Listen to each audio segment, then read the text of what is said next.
हिंदू मुस्लिम बैठ के खाए थाली में। 2 MP हैं मंजलिस के, और जब 2 में से एक खड़े होकर 6-7 मिनट के लिए भारत की लोकसभा में बोलते हैं तो मोदी से लेके अमित शाह सब परेशान हो जाते हैं कि अब ये क्या बोलने वाला है।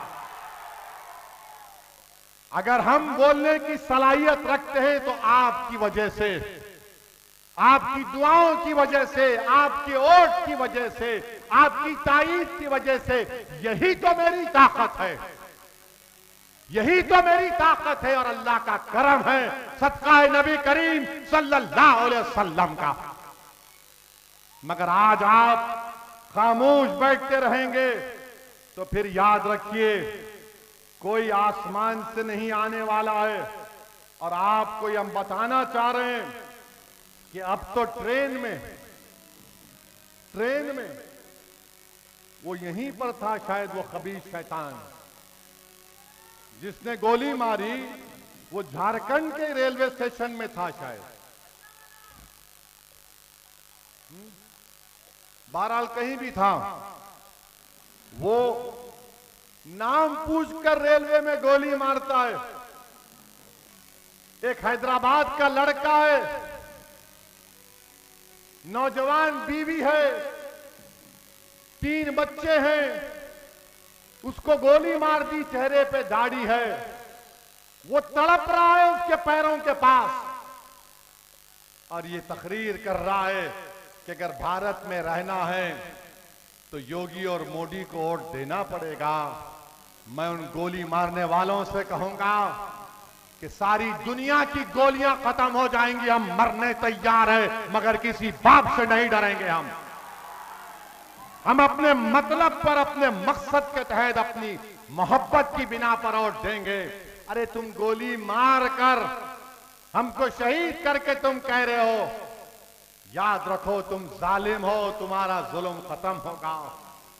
तुम अगर समझ रहे हो कि इख्तिदार में मोदी है तुमको कुछ नहीं होगा, अरे इख्तिदार तो अल्लाह का है,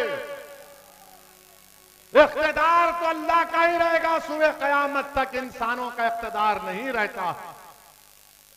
अगर इख्तिदार इंसानों का होता तो बादशाहों के महल वीरान नहीं होते। अगर इख्तिदार इंसानों का होता तो सल्तनतें बर्बाद नहीं होती हैं।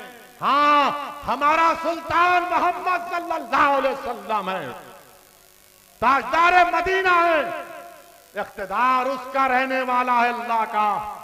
आज जो लोग नाम लेकर हमको गोली मार रहे हैं या हमारी जानें ले रहे हैं, सुन लो, तुम्हारे पास भी इख्तिदार नहीं रहेगा, तुम्हारे पास से भी इख्तिदार जाएगा।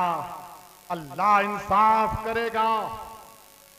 मैं जानता हूं कि किसी एक भारत के किसी एक मुकाम पर किसी एक मां के बेटे को किसी ने जान से मार दिया, तो जब मीडिया के लोगों ने जाकर उस पीड़ित मां से पूछा कि तुम्हारे बेटे की हत्या कर दी गई है, मां जी तुम्हारी तबीयत कैसी है, तो उस मां ने आंख में आंसू लाकर कहा कि मैंने तो सबर कर लिया मगर मेरा अल्लाह सबर नहीं करेगा। तुम आज गरीबों पर, कमजोरों पर जुल्म कर रहे हो, इंशाअल्लाह ताला कुदरत इंसाफ करेगी। मेरे अजीज दोस्तों और बुजुर्गों, आपको हम सिर्फ यही बताने आए हैं कि यहां पर आपने 20 साल से, 19 साल से आपने एक ही उम्मीदवार को वोट दिया। उन्होंने कोई कारखाना नहीं कायम किया।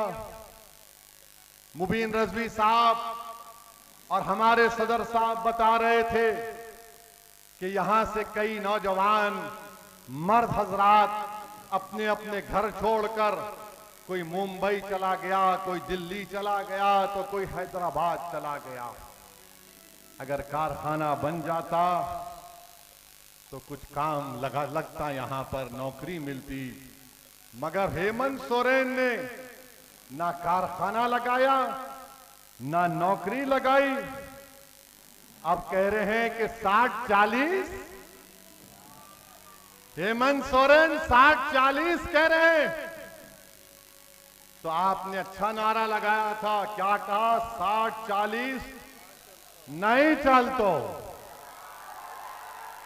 60-40 नहीं चलतो। तो हेमंत सोरेन को 40 दीजिए, 60 हमको देकर इनको कामयाब करिए, तभी इनका दिमाग हल्का होगा। अरे ये आदिवासी प्रदेश है, आप ये कह रहे हैं कि 60-40? हेमंत सोरेन, कौन आपको कह रहा है ये सब बातें? क्या आप अपनी बर्बादी को दावत दे रहे हैं? अरे ये गरीब प्रदेश में